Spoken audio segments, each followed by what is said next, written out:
Party के हमारे प्रदेश के अध्यक्ष अबू आसिम आजमी साहब और जो हाल ही में समाजवादी पार्टी में शामिल हो रहे हैं अब्राहनी यूसुफ जी, सईद खान साहब, ज़ुबैर मलिक जी, शहजाद अब्राहनी जी और इनके साथ बड़ी संख्या में लोग न केवल यहाँ हैं बल्कि महाराष्ट्र में भी बड़ी संख्या में लोग साथ आएंगे। इनके साथ साथ उत्तर प्रदेश में और बाहर के प्रदेशों में भी बड़ी संख्या में लोग समाजवादी पार्टी से जुड़ रहे हैं। समाजवादी पार्टी की कोशिश होगी जो लोग दूसरे दलों से आना चाहते हैं उन लोगों को शामिल कर करके जो पीढ़ी की लड़ाई है उसको और मजबूत बनाने का काम करेंगे। इधर भारतीय जनता पार्टी का जो काम करने का तरीका है उससे यही लग रहा है कि पीढ़ी की ताकत से वो घबराए हुए हैं। अभी कुछ दिन पहले उत्तर प्रदेश के सरकार के मुख्यमंत्री जी को जीरो याद आ रहा था। हिंदी में उसे कभी कभी अंडा भी बोलते हैं। आज सुनने में आ रहा है कि डंडा की बात कर रहे हैं। जो सरकार पुरानी सरकार के इन्वेस्टमेंट के इंसेंटिव की बात कर रही हो, अपने सरकार के इंसेंटिव किसको दिया उसकी बात नहीं कर रही सरकार, क्योंकि उनका इंसेंटिव ही कमीशन है। और फिर जो बड़े बड़े इंफ्रास्ट्रक्चर के जो काम भी हुए हैं वो समाजवादियों की देन है।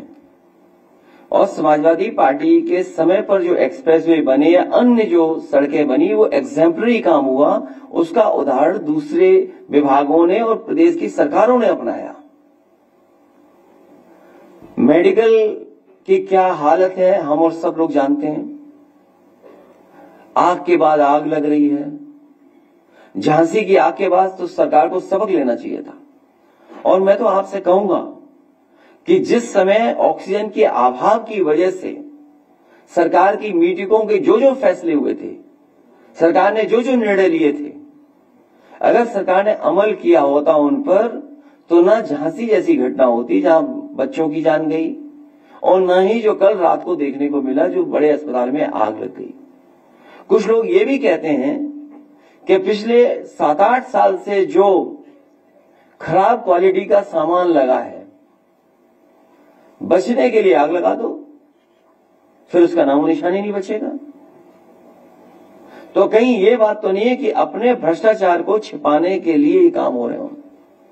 जो हमारा किसान उम्मीद लगाए बैठा था कि अब तो शायद आय दोगुनी हो जाएगी, पूरा गेहूं जाने कौन खरीद रहा है, कहां ले जाया जा रहा है। और सच्चाई ये है, जो मार्केट की स्थिति ये है, जो जानकार कहते हैं कि अगर सरकार आड़तियों में ही कंपटीशन होने देती तो किसान को ज्यादा कीमत मिलती गेहूं की। और ये सरकार वो भी नहीं देना चाहती, पाबंदी लगा रही कि कोई कंपटीशन ना हो जाए। वो सरकार जो चाहती थी कि किसान बाजार में कंपटीशन से आगे बढ़े। तो सरकार की जिम्मेदारी है कि किसान की आय दोगुनी बढ़े या उसको आय कैसे बढ़ाई जाएगी। जो लोग प्रॉपर्टी बना रहे हैं, जो लोग लगातार प्रॉपर्टी बनाते जा रहे हैं, वो पॉवर्टी जीरो की बात कर रहे हैं। लखनऊ के आसपास हो, गोरखपुर हो, अयोध्या हो, कानपुर हो, आप जानकारी कर लीजिए आखिरकार कौन प्रॉपर्टी बना रहा है। प्रॉपर्टी बनाने वाले जीरो पॉवर्टी की बात कर रहे हैं। ये उसी तरह की बात कर रहे हैं जैसे अभी कुछ दिन पहले ये जीरो टॉलरेंस की बात कर रहे थे लॉ एंड ऑर्डर में, फिर जीरो टॉलरेंस करप्शन की बात कर रहे थे। जब लॉ एंड ऑर्डर जीरो हो गया और आपका जो टॉलरेंस जो बता रहे थे कि जीरो टॉलरेंस इन करप्शन, उसमें इनके आईएएस को भागना पड़ गया। और वो आईएएस सच्चाई है कि वो कहीं ना कहीं मुख्यमंत्री आवास में ही छिपा होगा। कभी किसी ने सुना होगा कि कमीशन के चक्कर में आईएएस भाग रहा है, इंसेंटिव देने वाले कमीशन को लेकर के झगड़ा कर रहे हैं।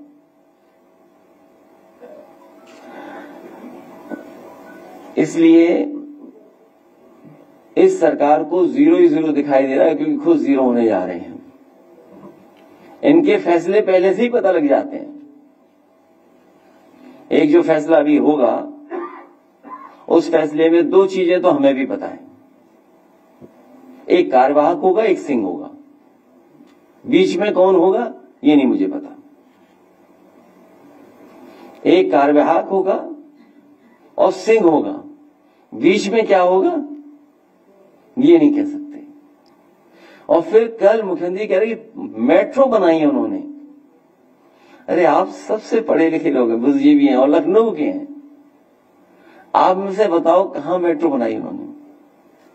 कोई मेट्रो बनी हो तो बता दें, किस जगह मेट्रो बनी है?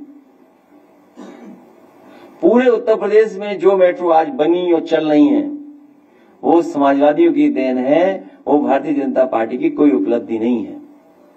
जब नौकरी नहीं, रोजगार नहीं, और जब नौकरी रोजगार मिल जाने चाहिए थे, तब सरकार कह रही कि हमने लैंड बैंक तैयार किया है। जो सरकार अभी भी लैंड बैंक तैयार कर रही हो तो इन्वेस्टमेंट क्या है होगा? फिक्की जैसी बड़ी संस्था है, हालांकि उस पर टिप्पणी नहीं करनी चाहिए कि वो कमजोर लोग होते हैं, उद्योगपति कारोबारी लोग, वो सरकार से सवाल नहीं पूछ सकते। जो सरकार कहेगी उसी को स्वीकार कर लेंगे। फिक्की वाले खुद जानते होंगे कि न जाने कितना भ्रष्टाचार है, और वही रटा रटाया पुराना घिसा पिटाया डायलॉग कि भर्ती होती थी वो आ जाते थे। अभी सुनने में आया है, हालांकि मुझ तक नहीं पहुंची है जानकारी, आप तक शायद हो, जो नई भर्ती हुई है उसकी पूरी लिस्ट नहीं आउट हो रही है। अरे अगर भर्ती हो गई है तो आप पीडीएफ कर दीजिए सार्वजनिक, आप इंडिविजुअल क्यों कर रहे हैं? आप मेडिकल कॉलेज बना रहे हैं कहां पर? हरदोई में। हरदोई के बगल में है शाहजहांपुर, वित्त मंत्री जी का जिला है। इस योजना के तहत उस समय के जो स्वास्थ्य मंत्री थे नड्डा जी, मैंने खुद और जेपी नड्डा साहब ने मिल करके पहला मेडिकल कॉलेज शाहजहांपुर में शुरू किया था। और जब मैं विधानसभा में था तो मैंने सवाल किया था कि मानक के अनुसार प्रोफेसर, असिस्टेंट प्रोफेसर और टेक्निकल स्टाफ कितना होना चाहिए। जब शाहजहांपुर जैसे मेडिकल कॉलेज में जो वित्त विभाग के मंत्री जी का क्षेत्र है वहां नहीं है, तो पूरे उत्तर प्रदेश में ये जो बने बिल्डिंगें जो बन रही हैं ये केवल ढांचा है, ये मॉडर्न खंडर हैं, इनके अंदर इलाज नहीं हो रहा है। और इलाज अगर हो रहा होता, अगर इन्होंने वाकई में इलाज का इंफ्रास्ट्रक्चर बेहतर किया होता, तो हमें जो तस्वीर देखने को मिलती है, मैं उन पत्रकार साथियों का भी धन्यवाद देता हूं, इतने दबाव के बाद भी वो तस्वीरें बाहर आ जाती हैं, अखबार में छप जाती हैं। इसके लिए मैं उनका बहुत बहुत धन्यवाद और बधाई भी देना चाहता हूं। तो सोचिए मेडिकल का क्या है हाल है, किसी अस्पताल में चले जाए गरीब को इलाज नहीं मिल रहा, गरीब धक्के खा रहा है। तो ये सरकार जो ट्रिलियन डॉलर की इकोनॉमी की सपने दिखा रही है, ट्रिलियन बात तो यही है कि लखनऊ वाले दिल्ली वालों को धोखा दे रहे हैं। कब कौन चला जाए, चली चलिए का वो क्या कहावत है आखिरी समय का, बस वही चल रहा है। इसलिए अंडा और डंडा याद आ रहा है उन्हें, अंडा जीरो वाला और डंडा जाने के से डंडा याद आ रहा है। क्या ये मुख्यमंत्री भाषा हो सकती है? और फिर अभी बाबा साहब भीमराव अम्बेडकर जी का हम लोगों ने संविधान और जयंती मनाई उनकी। सोचिए खुलेआम क्या लोग कह रहे हैं, गोली मार देंगे, जान ले लेंगे, हत्या कर देंगे। हमारे पास राणा जैसे लोग हैं जो जाकर के किसी की भी हत्या कर देंगे। मतलब यही संविधान है, यही बाबा साहब भीमराव अम्बेडकर जी बना हुआ संविधान है। पुलिस पता नहीं क्या कर रही है, वो ढूंढ रही सोशल मीडिया पे कौन क्या लिख रहा है। एक बहुत नासमझ कार्यकर्ता कल मुझे मिला प्रतापगढ़ का, हालांकि सोशल मीडिया पे लिखने पे बहुत सारे लोगों पर एफआईआर हुई है, बीजेपी को आजादी है। मुझे पता है कि गुड़गांव में एक है व्यक्ति और कुछ नोएडा में जो ये ऑपरेट करते थे चीजें, पैसा मिलता उनको बड़े पैमाने पर, भर भर के पैसा जा रहा है। जो गरीब थे वो जाने किस हवाई जहाज में उड़ रहे हैं सुनने में आ रहा है। तो गरीब एक नासमझ कार्यकर्ता ने कुछ लिख दिया। आप में से कौन स्वीकार करेगा कि मुख्यमंत्री की भाषा ऐसी होनी चाहिए? भाई डंडे वाली भाषा तो नहीं होनी चाहिए और टोटी वाली भी भाषा नहीं होनी चाहिए। तो अगर ना समझ ने कुछ लिख दिया तो पुलिस भाग रही है। बताओ, पुलिस उनके खिलाफ नहीं भागेगी जो दिल्ली में शपथ लेकर के बैठी हुई है। एक ना समझ के पीछे पुलिस पड़ी हुई है कि इसने सोशल मीडिया में क्या लिख दिया। अरे भाई, जितनी उसको जानकारी उसने लिख दिया। अब आपको बुरा लग रहा है तो उसको डिलीट कर दो, मत देखो, फॉलो मत करो। किसने कहा फॉलो करना, देखना है सोशल मीडिया में समय खराब करना है अपना? राष्ट्रपिता महात्मा गांधी जी यही कह गए, बुरा मत देखो, बुरा मत सुनो, बुरा मत कहो। तो मैं अपने कार्यकर्ता से कहूंगा कि बुरा मत लिखो। तो इसलिए ये सरकार जाने वाली है, जाते समय इस तरह की भाषा इस्तेमाल कर रहे हैं। और फिर ये कोई नहीं है, ये सब बीजेपी के ट्रूपर्स हैं। जिस तरह हिटलर ने ट्रूपर्स बनाए थे, ये वही बीजेपी के लोग हैं। और जान ले लो, वो तो जान हम लोगों ने लाइव भी देखी है जाते हुए, हमने सबने देखा है लाइव। बीजेपी की सरकार में कोई भी जान ले सकता है किसी की। तो ये सब बीजेपी करवा रही है और बीजेपी का स्टेटमेंट भी नहीं कुछ आ रहा होगा। जो लोग हम लोगों को इतिहास फलाने ठिकाने ये पन्ने पलटने की बात कर रहे हैं, इतिहास न पलटे तो ही अच्छा है। सुनने हमारे डीएनए तक की बातें कर रहे हैं। मैंने तो कहा था कि साइंटिस्ट हैं क्या मुख्यमंत्री जी, कि डॉक्टर हैं क्या मुख्यमंत्री जी? जब नहीं तब डीएनए टेस्ट होना चाहिए। अरे भी डीएनए टेस्ट क्यों होना चाहिए? तो ये सब इसलिए है क्योंकि इन्होंने किसान की आय दोगुनी नहीं करनी थी, नौकरी रोजगार मिला नहीं, इंसेंटिव आए नहीं, डेवलपमेंट हुआ नहीं, बिजली महंगी है, पूरे उत्तर प्रदेश की जमीन को भूमाफिया खरीद रहे हैं भारतीय जनता पार्टी के लोग। ये सब हो रहा है। इसलिए हमें और आपका ध्यान हटाने के लिए ये सेनाएं भेजी जा रही हैं। सोशल मीडिया में मैं तमाम तरह, मैं उन पत्रकारों को भी बधाई देना चाहता हूं। जब कभी हमें मौका मिलेगा तो उनका बड़ा सम्मान करने का काम हम लोग करेंगे, एक सच्चे पत्रकार का। ईमानदार पत्रकार से तो नाराज हो जाते हैं लोग, लेकिन ये सच्चे पत्रकार जिसने स्टिंग ऑपरेशन कर करके ये बता दिया कि कौन कौन लोग शामिल थे इसमें, कौन कौन रहे लोग शामिल, जिन्होंने इस तरह का प्री प्लान प्रोपेगेंडा करवाया। सोचिए, अब उनकी तो पोल खुल गई है, वो समाज में कैसे चल रहे होंगे, घर परिवार के लोगों को क्या बता रहे होंगे। जिस तरह का वो प्रोपेगेंडा कर रहे थे केवल पैसे के लिए, सोचिए। और उसमें ऐसा नहीं कि मुख्यमंत्री शामिल नहीं थे, मुख्यमंत्री खुद शामिल रहे होंगे, क्योंकि पैसे का लेन देन हुआ सुनने में आ रहा है। वो नाम तो सबने खुलासा कर दिया, हम तो जानते नहीं थे कौन है। एक सुनने में आया हाइट कम है उस आदमी की, सुनने में आया, मुझे सुनने में आया डस्टबिन से बड़ा नहीं है, तो बड़े डस्टबिन होते हैं। मैं आपका धन्यवाद देता हूं और महाराष्ट्र के इतने जिम्मेदार लोगों से मिलने का मौका मिला, आज जो हमारे साथ आ रहे हैं, मैं उनको बहुत बधाई देता हूं। आने वाले समय में सांप्रदायिक ताकतों के खिलाफ, भारतीय जनता पार्टी की अनकॉन्स्टिट्यूशनल पॉलिटिक्स के खिलाफ हम लोग लगातार काम करते रहेंगे, इसी तरह जोड़ते रहेंगे, पीढ़ी की आवाज को और आगे बढ़ेंगे। सामाजिक न्याय का राज स्थापित हो, उसके लिए हम लोग काम करते रहेंगे। बाबा साहब भीमराव अम्बेडकर जी से किसी की बराबरी नहीं हो सकती। अखबारों में पढ़ने को मिलता है कि कुछ लोग बराबरी की बात कर रहे हैं। हमारे आपके लिए उस समय भी कहा, और मैं फिर कहता हूं बहुत सारे लोगों के लिए बाबा साहब भीमराव अम्बेडकर जी आज भी भगवान हैं। और जो अखबारों में पढ़ते हैं कि कोई तुलना हो रही है, उनसे तुलना किसी की नहीं हो सकती। आप सबका बहुत बहुत धन्यवाद। ये जो अभी लोगों ने कहा है गोली मारो, नहीं वो देखो, ये डायलॉग की बात है। देखिए कौन ना समझ, देखिए हाँ चलो हाँ बोल दो। तुम तो अल्फाजों से मार देते हो, तुमको हथियार की जरूरत है। जीत ने तुमको अंधा कर दिया, तुमको एक हार की जरूरत है। अभी कौन होते हैं क्या चीज? नहीं एक नहीं, इधर से पहले, अच्छा इनका बाद में जवाब दे देंगे, जब याद रहेगा तो बोलेंगे, अगर ना जवाब दे तो याद कर दिला देना। एक बहुत महत्वपूर्ण विभाग है जिसका काम है zero tolerance law and order के लेकर के। जो घटनाएं हो रही वो आप और हम सब लोग जान रहे हैं। आजमगढ़ जहां से हम लोग लौटे हैं, एक दलित नौजवान को पीट पीट करके सरकार और पुलिस ने मार दिया। दलित था और बता रहे हैं कि उसने नाड़े से एक पतली रस्सी से फांसी लगा ली। कैसे आप यकीन करोगे पुलिस की बातें।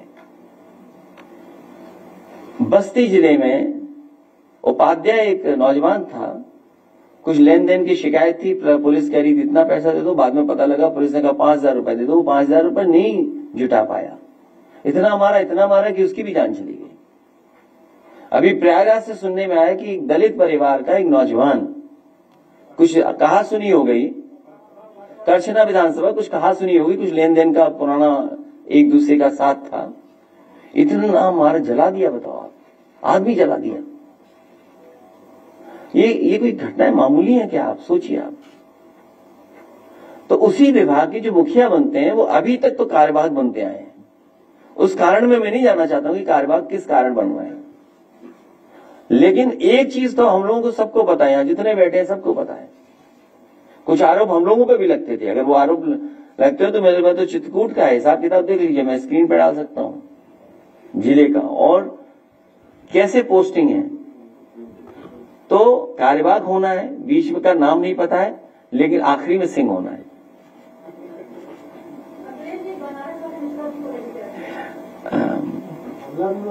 जिन पे वार हुआ उन्हीं को जेल भेज दिया। सोचो, वार जिस पे हुआ उसी को जेल भेज दिया। मिश्रा जी कम से कम बोल तो रहे हैं, उन्हें सजा बोलने की मिली है। जैसे किसी को खाता नहीं भाता, हाथा नहीं भाता, हाथा तो समझ लोगे ना, हाथा ही नहीं भाता, किसी को पसंद ही नहीं है, तो समझ लो यही बात है कि मिश्रा जी क्योंकि सरकार के खिलाफ समय समय पे कुछ बात कह दे रहे थे। भाई जेल तो उसको जाना चाहिए था जिसने कहा करणी सेना का कौन साथी है कि हम लोग जान ले लेंगे, मार देंगे, गोली मार देंगे। भाई ये जो साथी हमारे पत्रकार पूछ रहे हैं, ये सीरियस बात है। टाइगर जिंदा तो फिल्मों में होता है, हकीकत में नहीं होता। हकीकत में पता नहीं कौन क्या कर दे। दुनिया में तमाम उदाहरण है, तमाम उदाहरण है, अपने देश के उदाहरण है। दूर क्यों जाते हैं हम लोग? भाई ये नफरत कौन पैदा कर रहा है, जहर कौन घोल रहा है? अरे ना समझ है, उसके परिवार का पता करो। एक खोखे की दुकान है, चाय बेचता है परिवार, आप भी जानकारी करना। अरे भाई जो लाइव मर्डर देखा, अगर उनका बैकग्राउंड देखोगे आप, तो क्या वो कोई बहुत बड़े रईस लोग थे क्या जिन्होंने मर्डर किया है? आप बैकग्राउंड पता करिए। ये सरकार जस्टिफाई नहीं कर पाएगी कि इतनी कीमती रिवॉल्वर उसके हाथ में कैसे आई है। कैसे सरकार जस्टिफाई करेगी? और फिर मुंबई में जो घटना हुई थी, बहराइच का एक लड़का नहीं निकला था क्या? ये तो सरकार कराना चाहती है, मर्डर हो जाए सरकार। भाई सरकार ही तो कराएगी। अच्छा उससे तो पता नहीं, भाई हमें क्या लेना देना, हमारे तो संबंध बहुत अच्छे करणी सेना से। क्या नहीं है संबंध हमारे अच्छे करणी सेना से? बहुत अच्छे संबंध है। संबंध का नाम हमारे, हम राजस्थान से पढ़े और हमारा सबसे प्रिय गाना वही है नुसरत फतेह अली खां का, जो मीरा का भजन उन्होंने कव्वाली बना दी या गजल बना दी। तब इस करणी सेना को इसके पीछे ही पड़ जाए। मीरा को भी ढूंढे कि कहां है मीरा, ढूंढे नुसरत फतेह अली खां कहां है, दोनों लोग स्वर्ग में मिलेंगे, जाओ ढूंढाओ। तो हमारा तो लगाव है। अब बताओ, मीरा का भजन सुनते हैं, हम कहेंगे बताओ प्ले करो जाओ मीरा का भजन। आप भी सुनिए कौन सा भजन, क्योंकि हम तो सुनते हैं। अब बताओ करणी सेना बंदूक लेके आ जाए तो क्या करेंगे? नहीं सुनोगे आप। और इसीलिए 400 नहीं जीते। अगर 400 जीते होते, सड़कों पे होती तलवारें, सड़कों पे होती राइफलें। अरे सुन लो पहले यार, नुसरत अली खां का मीरा का भजन सुनो।